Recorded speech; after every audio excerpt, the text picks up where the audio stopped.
Okay, I've held off long enough of making this small video that I gotta get this out of the way now. Starting with the current subspecies or variants we could put in, really there's not a whole lot. We've got Blue Kutku, which normal Kutku is only there during the frenzy anyway, so he shouldn't be there anyway. Leaving the only monster really we got is Purple Gypsums. There is Chaotic Gore and Shigaru Magala, but I'll get to them later. Starting with Gen 1, low tier, we got Kezu and Red Kezu. They both fit well. Iceshard Cliffs is a mainly cave map with some ice, which fits exactly perfectly for Kezu. For high tier monsters, there's none in first gen that can match Blagonga, so that leaves Apex and Elder Dragons, which the only Elder Dragon that is small enough to fit in the Iceshard Cliffs is Kieran. And Kieran, I can kind of see Kieran, but I mainly see Orochi Kieran being the best fit. Going into Generation 2, low tier, we got Bulldrome and Geodrome.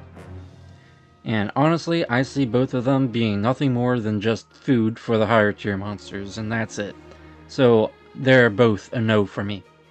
As for high tier, Apex kind of monsters, like Rathalos, the only one that fits somewhat in the Iceshard Cliffs is Tigrex, which, if they rework the fight to have him be less runny, I think he could fit pretty well, kind of like Gore and Arkfeld.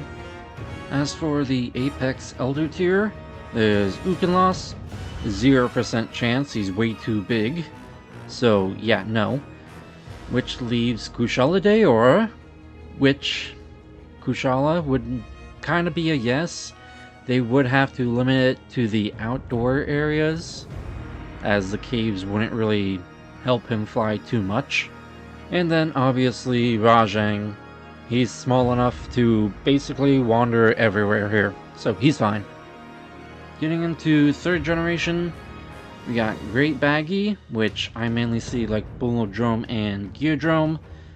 I mainly see him as a food source, and that's it.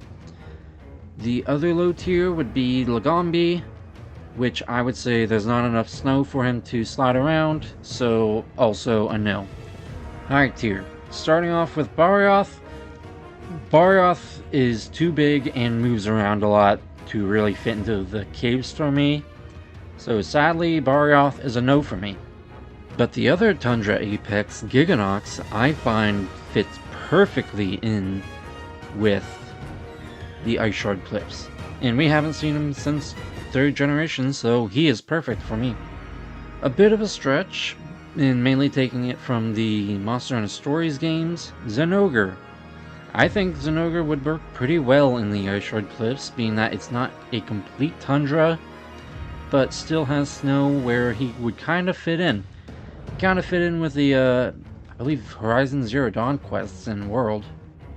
For subspecies, Jade Barroth could return, act similar to Bonboro, but only using rocks and snow as weapons.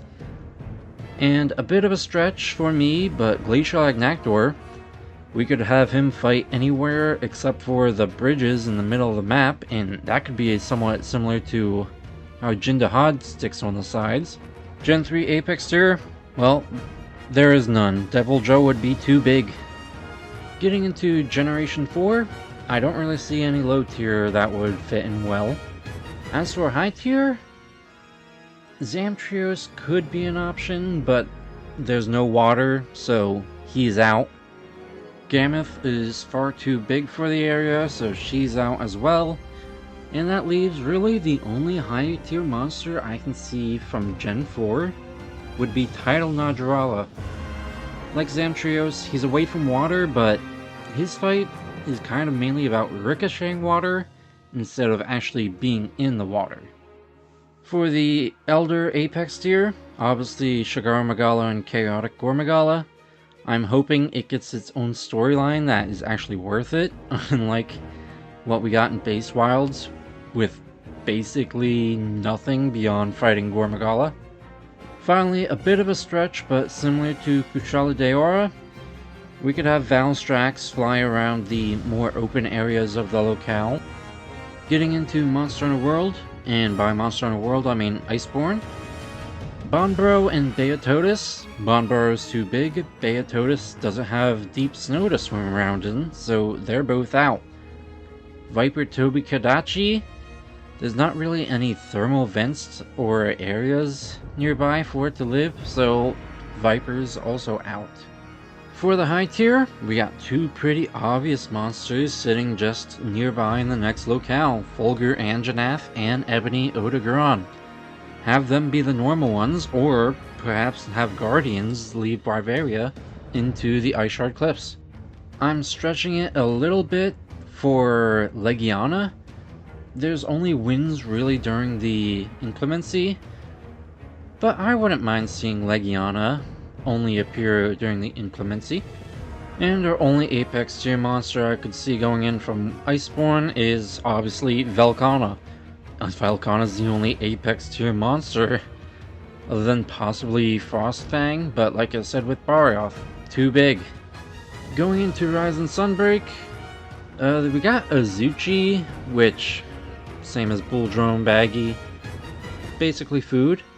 Though I do kind of see Acnosom fitting in decently well into the Iceshard Cliffs. Obviously Somnicanth, Aurora Somnicanth, and Tetranodon.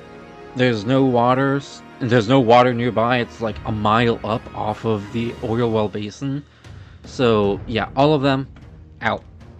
Getting into high tier though, we got two amazing monsters. Gosrog, he has literally the same exact body shape as Doshagama.